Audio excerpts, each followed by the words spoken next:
இன்னைக்கு உங்களுக்கு ரிவ்யூக்காக கொண்டு வந்திருக்கிற படம் நாம் எல்லாம் பார்த்து ரசித்து ரொம்ப பிரமிப்பை அடைஞ்ச ஒரு படத்தினுடைய சீக்வல். ஆமாம், கிளாடியேட்டர் 2. ரிட்லி ஸ்காட் இயக்கி ரசல் க்ரோ நடித்து பெரிய ஹிட்டான படம் தான் வந்து கிளாடியேட்டர்.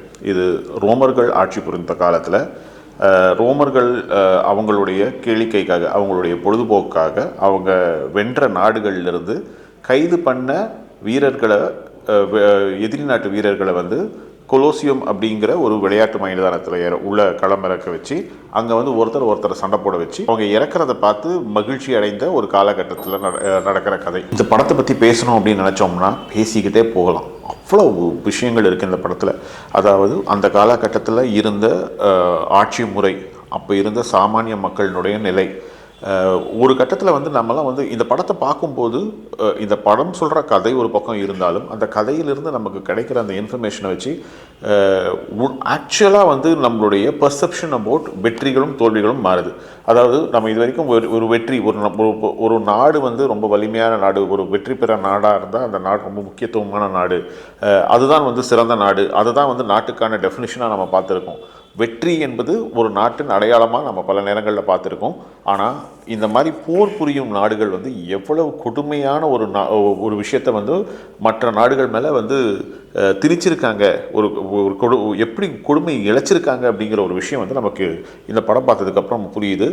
போர் புரிந்த நாடுகள் பற்றிய ஒரு நம்மளுடைய கருத்து இருக்கு இல்லையா, அதுவே மொத்தமாக மாறுது.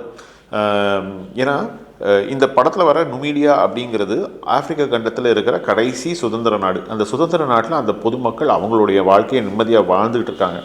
அந்த நாட்டினுடைய சுதந்திரத்தை பறிக்கிறதுக்காக ரோம ஆர்மிகள் வரும்பொழுது, ரோம படைகள் உள்ளே வரும்பொழுது அங்கே இருக்கிற அந்த நிம்மதியை வந்து எப்படி இவங்க குலைக்கிறாங்க, அங்கே எப்படி வந்து நாசம் பண்ணுறாங்க, அங்கே இருக்கிற மக்களுடைய வாழ்வை எப்படி இவங்க பாதிக்கிறாங்க அப்படிங்கிறத நம்ம பார்க்கும்போது நமக்கு வந்து இது நாள் வரைக்கும் வந்து காலங்காலமாக வந்து போரில் வென்ற நாடுகள், போரில் வெற்றி பெற்ற நாடுகள், போரில் வெற்றி பெற்ற அரசாங்கங்கள் வந்து ரொம்ப பெருமையாக பார்த்துட்டு இருந்த ஒரு எண்ணம் போய் இப்போது அந்த மாதிரி நாடுகளை பார்த்தாலே இவங்க நிஜமாகவே வந்து பெருமைக்குரியவர்களா, இவர்களுக்கு நிஜமாகவே மரியாதை கொடுக்கணுமா அப்படிங்கிற ஒரு எண்ணமே வந்துடுது.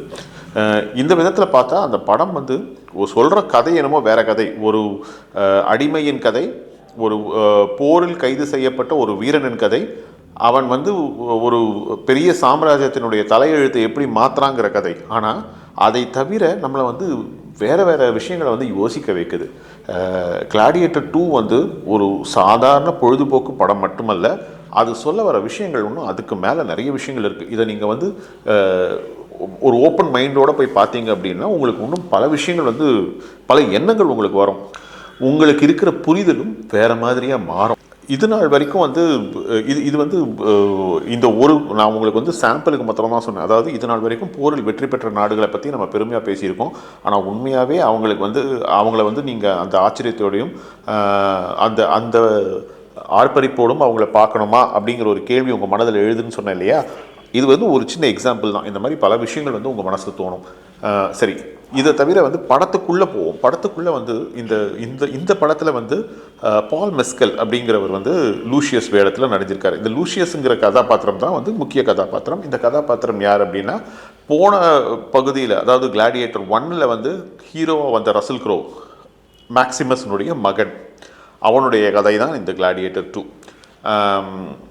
லூசியஸ்னுடைய கதையை சொன்னாலும் இந்த லூசியஸ்னுடைய கதாபாத்திரத்தை தவிர வந்து டென்சல் வாஷிங்டன் வந்து இந்த கிளாடியேட்டர்களை காசு கொடுத்து வாங்கும் ஒரு வியாபாரியாக, அதன் பின் வந்து ஒரு அரசியல்வாதியாக மாறி அந்த நாட்டை வந்து நாட்டில் இருக்கும் ஆட்சியை வந்து எப்படி பிடிக்க முயல்றான் அப்படிங்கிறது தான் கதை.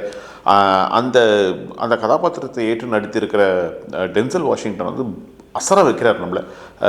அவர் இதுக்கு முன் நடித்த பல படங்களும் வந்து நம்ம பார்த்துருப்போம். ஆனால் இந்த படத்தில் வந்து ஒரு அரசியல்வாதியாக வந்து டென்சல் வாஷிங்டன் வந்து நம்மளை வந்து மெய்சிலிருக்க வைக்கிறாருன்னு தான் சொல்லணும். இது வந்து நடிகர்கள், நான் வந்து சாம்பிளுக்கு 1-2 பேரை தான் சொன்னேனே தவிர மற்ற எல்லா நடிகர்களுமே பிரமாதமாக நடிச்சிருக்காங்க. கதை அவ்வளோ ஆழமான கதை. அதை வந்து நமக்கு வந்து வழங்கியிருக்கிற விதம் வந்து நம்மளை எங்கேயுமே கவனம் சிதறாமல் நம்ம கண்ணை வந்து ஸ்க்ரீன் மேலேயே வைக்கிற அளவுக்கு வந்து இயக்குனர் வந்து நமக்கு வந்து ஒரு பிரம்மாண்ட படைப்பை கொடுத்துருக்கிறார். இது ஒரு பகுதி. இதை தவிர வந்து விஷுவல்ஸ், அந்த ஒவ்வொரு காட்சியும் வந்து நமக்கு வந்து ஒரு பெயிண்டிங் மாதிரி இருக்குது.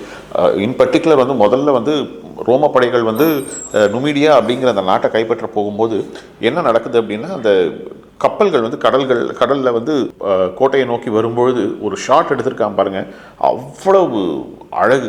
அது ஒரு பக்கம் வந்து நமக்கு வந்து பிரமிப்பு, ஒரு பக்கம் பிரமிப்புன்றது ஒரு பக்கம் இருந்தாலும் இன்னொரு பக்கம் இவ்வளோ அழகான ஒரு காட்சி. இதை வந்து எப்படி எடுத்திருப்பாங்க, இயற்கையை வந்து இந்த மாதிரி இந்த இந்த இந்த நிலையில் இருக்கிற அந்த கருமேகங்களை எப்படி கொண்டு வந்திருப்பாங்கன்னு நம்மளை வந்து யோசிக்க வைக்குது.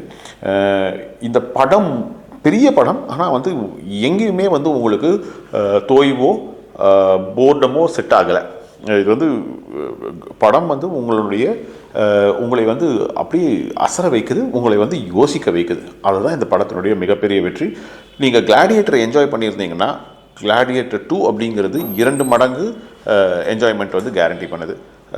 அதனால் தயவு செஞ்சு இந்த படத்தை வந்து தியேட்டரில் போய் பாருங்கள். கண்டிப்பாக வந்து நீங்கள் டிசப்பாயிண்ட் ஆக மாட்டீங்க. மற்றும் ஒரு முறை உங்களை வந்து வேறு ஒரு படத்தினுடைய ரிவ்யூவோடு சந்திக்கிறேன். உங்களிடமிருந்து விடைபெறுவது உங்கள் சினி அப்சர்வர். நன்றி, வணக்கம்.